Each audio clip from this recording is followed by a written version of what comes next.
अगर अभी तक आपने द वॉइस को सब्सक्राइब नहीं किया है तो प्लीज़ अभी सब्सक्राइब करें। दोस्तों, अभी हमने हाल ही में देखा भिवंडी कांग्रेस के जिला अध्यक्ष बदली हो गए। पहले शोएब गुड्डू साहब थे और अभी उनको बदली करके एडवोकेट रशीद ताहिर साहब, जो कि भिवंडी के एक्स एमएलए भी रह चुके हैं, तो उनको भिवंडी कांग्रेस का जिला अध्यक्ष बनाया हुआ है। लेकिन यहाँ पे हम देख रहे हैं कि उनके विरोध में यहाँ पे एक एहतजाज चालू है, एक प्रोटेस्ट चालू है।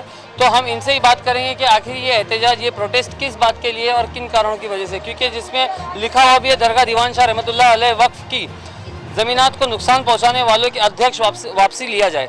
ठीक है, तो यहाँ पे हमारे साथ में जाहिद भाई है। तो जाहिद भाई, आप इन चीज़ों पे रोशनी डालें कि आखिर आप ये एहतजाज क्यों कर रहे हैं। पहली बात तो ये है कि मेरा किसी पार्टी से विरोध नहीं है जी। मेरा इस शख्स से विरोध है जिसने वक्फ की ज़मीनात को नुकसान पहुंचाया है। सर्वे नंबर 70, 61, 62 जो है वो दरगाह की कदीम कब्रस्तान है, वो कब्रस्तान बनने नहीं दे रहा है और अपने पॉलिटिकल फ़ायदे का नाजायज़ फ़ायदा उठाते हैं वजन का। और मेरा ये बोलना है कि तुमको शहर ने 2 बार एमएलए बनाया, तुमको नगर सदर बल्दिया बनाया शहर ने तुमको इज्जत बख्शी है, तुम्हारे ख़ानदान वालों ने नहीं बख्शी है। और तुमने क्या दिया शहर को? जो सब में बड़ा हमारे पास असासा था, जो वफ़ की ज़मीनात दरगाह की, जहाँ पे मेडिकल कॉलेज और बड़ा से बड़ा एजुकेशन के लिए हब बन सकता था, लेकिन आपने उसके ऊपर ध्यान नहीं दिया। मेरा एक ही बोलना है कि आप जो है एक बार भी इस वफ़ के मामले में एक बार आवाज़ उठाया आपने? किसी ने आपको 2 बार एमएलए बनाया गया, आपने दरगाह दीवान से की ज़मीन पर क्यों नहीं आवाज़ उठाई? और मेरा बोलना ये है कि मालेगांव जैसे छोटे शहर में मेडिकल कॉलेज है और वहाँ के एमएलए जो है कांग्रेस के जो है एमएलए साबिक एमएलए थे, उन्होंने बाकायदा अपने वहाँ पे गजट पास किया कॉरपोरेशन में और टेक्निकल कॉलेज वहाँ लेके गए। तो हमारे भिवंडी शहर में क्यों नहीं? तो मेरी यही लड़ाई है। मालेगांव में हर चीज़ है, मालेगांव हमारे हद से ज़्यादा पिछड़ा था, आज आगे हो गया एजुकेशन के मामले में। और भिवंडी जो है बिरादरी के नाम पे और खान पठान और कोकनी मोमिन के नाम पे लड़ता रह गया और भिवंडी जो है यहाँ की वहीं रह गया। तो मेरी ये लड़ाई इसलिए दरगाह दीवान शाह रहमतुल्लाह अलैह की ज़मीनात से है और मेरी किसी जातियात की लड़ाई नहीं है। तो जाहिद भाई, ये बात जो है आप उनका जब वो एमएलए थे तभी भी कह सकते थे, क्योंकि जब पहली बार एमएलए बने, जब दूसरी बार एमएलए बने, तब भी आप ये बात कर सकते थे कि आपने पहली बार कुछ नहीं किया। आप तो इस बात पे, इस मुद्दे पे ध्यान दो। साहब, दरगाह दीवान शाह की लड़ाई में मैं 2012 से आया हूँ और 2012 से मेरा कंटिन्यू उनका विरोध चालू है और उनके भाई का भी मैंने इलेक्शन में विरोध किया, हर जगह विरोध किया मैंने और मेरा कंटिन्यू विरोध है। ये 2012 से पहले जब एमएलए के इलेक्शन में आया तो जब भी मैंने विरोध किया, क्योंकि दरगाह की ज़मीन इन्होंने बेचा है और नुकसान पहुंचाया।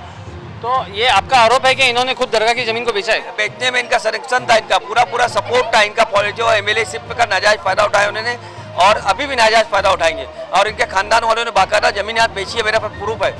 अच्छा, तो हमारा बोलना ये है कि अब तो समझो ये एक पद पे है जो कि कोई पावर में नहीं, मतलब कांग्रेस के इसमें ना कि एमएलए है, ना कोई कॉर्पोरेटर है, ना मेयर है, तो इसमें इनका विरोध किस हिसाब से आप करो? मेरा विरोध इसलिए कहना है कि शहर के लोग जो उनको समर्थन देंगे वो समर्थन को रोकना है मेरा।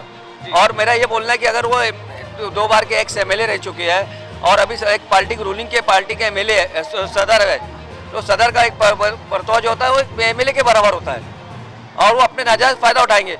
मेरा एक तहसीलदार में केस चल रहा था, तो वहाँ पे एक अधिकारी को उन्होंने प्रेसाइज किया और अधिकारी को कहने लगे, बोले दरगाह दीवान से की ज़मीन पे 2 मंदिर है, अगर आप ऑर्डर करोगे या कुछ करोगे तो वहाँ हिंदू मुस्लिम डिवाइड हो जाएगा। तो मैं इनसे पूछना चाह रहा हूँ कि वहाँ पे कहाँ है मंदिर, अब हमको बताओ।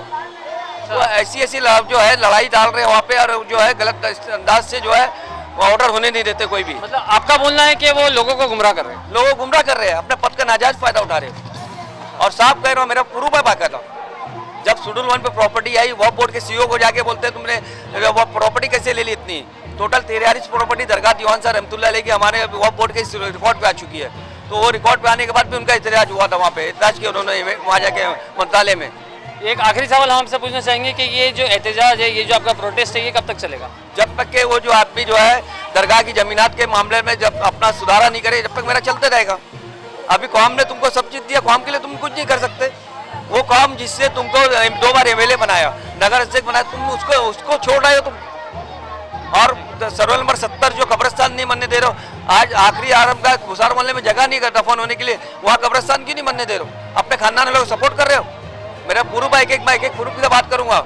ये लोगों ने दरगाह की ज़मीन को नुकसान पहुँचाया और वफ़ की ज़मीनात को नुकसान पहुँचाया। आप एमएलए थे, आपने एक भी आवाज़ क्यों नहीं उठाई वफ़ की ज़मीनात के लिए? दोस्तों, ये थे हमारे साथ में जाहिद मुख्तार शेख, जो कि अपने ही दम पर और अपने ही लेवल पे एक एहतजाज, एक प्रोटेस्ट कर रहे हैं तो देखते हैं कि इनकी ये जो प्रोटेस्ट की जो लड़ाई है कहाँ तक जाती है। मैं Firoz Memon, the voice news से, थैंक यू।